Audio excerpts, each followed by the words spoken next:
Nag-bicep workout pala tayo ngayong araw guys. At bicep lang yung i-workout talaga natin ngayong araw guys, kasi masakit yung ano pa natin, yung legs natin, tsaka back up, chest natin. Lalo na yung chest natin guys, sobrang sakit dahil nag-chest workout tayo nakaraan. Hindi pa totally naka-recover yung chest natin kaya medyo masakit pa. So ayan, kumuha na ako ng ano guys, barbell. Ito is magaan lang to guys para ano natin sa warm up muna. Bali, ayan is nag-stretching na nga niyan ako nan bago ako nagbuhat niyan guys. So ayan guys, is ang ginawa ko diyan is 2 sets tapos 12 repetition. So itong warm up muna natin guys, tapos pagkatapos niyan magbubuhat na tayo ng ano, mabigat. So yung bicep natin ngayon guys, ay workout natin sa bicep is hindi ganun ka-intense tulad ng kunti lang yung repetition, pero sobrang bigat yung bubuhatin natin. So kung mapapansin nyo guys, is dahan-dahan ko lang siyang binababa, hindi ko siya binibilisan para kahit warm up lang yan, para ma-stretch ma-stretch ng mabuti yung natin, muscle natin sa bicep. So pagkatapos nga natin nag-warm up guys, ito kumuha naman na ako ng mabigat na barbell. So ito guys is pinangbabicep ko lang to, pero nahihirapan tayo pagka ito yung binubuhat natin sa chest. Iba talaga pag bicep yung usapan, no? So ayan, ang ginawa ko dyan guys is 3 sets tapos 8 repetition. So dito naman is pagka binababa ko na yung barbell guys, is hindi ko na pinipigilan. Bali, binibilisan ko na lang kasi medyo mabigat talaga yung barbell na yan guys. Pero pagka inaangat ko naman siya, ayun, pinipilit natin hindi isama yung katawan natin, pero may time pa rin na sumasama yung katawan natin lalo na pagka iaangat na natin yung barbell. Pero okay pa rin yun guys, kasi mabigat talaga yan eh.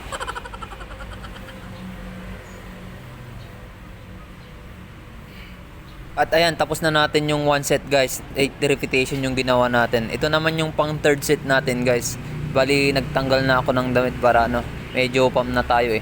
So ayan, ang ginawa ko din dito guys is 8 repetition, pero dito na guys is yung una is medyo nakukontrol ko pa yung ko guys, katawan ko, pero yung panghuli na nating repetition is medyo sumasama na. Kasi ayun nga, medyo namamanhid na yung bicep natin, kaya ayun. Pero okay lang yun guys. So hindi sana ako mag-workout ngayon guys, kasi yun nga, masakit yung katawan pa natin, masakit yung legs ko, chest ko, tsaka back ko guys. Kaya ayun, medyo ayoko pa sanang mag-workout. Pero ilang araw na din tayo nagre-rest dahil sa sa workout natin dun sa chest workout nakaraan na nag-heavy tayo. Pero ayun, parang namomotivate ako magbuhat tapos mag-bicep lang yung ginawa natin. So ayan, kaya pinush pa rin natin kahit medyo masakit pa yung katawan natin. So ayan, tapos na natin yung 3 sets guys na 8 repetition dun sa barbell bicep curl. Ito naman yung susunod natin guys, yung dumbbell bicep curl naman. Ang ginawa naman natin dito guys is 3 sets tapos 6 repetition side by side ng bicep natin. Saka minsan pala guys, kailangan din natin mag-heavy kahit small muscle lang yan, or yan kahit bicep lang yan, kailangan din natin mag-heavy para din sa strength, tapos ayan, para lalo siyang lumaki. Pero hindi porkit nagbuhat tayo ng mabigat or nag-heavy tayo, lalaki na yan.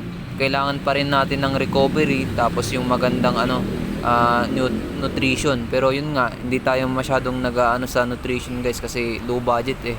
Pero pinapasukan pa rin natin yan ng protein guys. Pero yun nga lang, hindi natin naaabot yung talagang protein intake natin sa isang araw. Basta malakas tayo araw-araw, goods na yun. Pagkatapos nga natin nag-dumbbell bicep curl guys, ayun, same dumbbells pa rin, pero ang gagawin natin is naman na hammer curl. So ayan guys, ang ginawa ko din dito sa dumbbells na to is 3 sets din, tapos 6 repetition side by side. So yun guys, yung sinabi ko sa inyo na hindi ganun ka-intense yung workout natin ngayon, na konti lang yung repetition pero mabigat yung binuhat ko. Kasi minsan kailangan din natin mag-heavy guys para yung muscle natin lalong mapunit, tas dun siya lalong lumalaki. Pero ito is nag-heavy tayo, medyo matagal-tagal na naman tayo hindi makakapagbuhat nito, kasi kailangan natin ng mahabang recovery, kasi hindi naman na tayo nagsusupplements para masuportahan yung muscle natin at para ma-repair kaagad yung muscle tissue natin na napunit.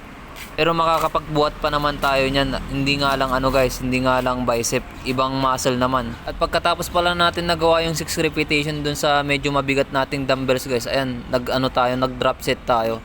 Ayan, kumuha tayo ng dumbbells ulit, pero ayan is medyo magaan lang to. Tapos ayan, ang ginawa ko pala dyan guys is 10 repetition side by side, tapos ang ginawa natin sets dito is 3 sets.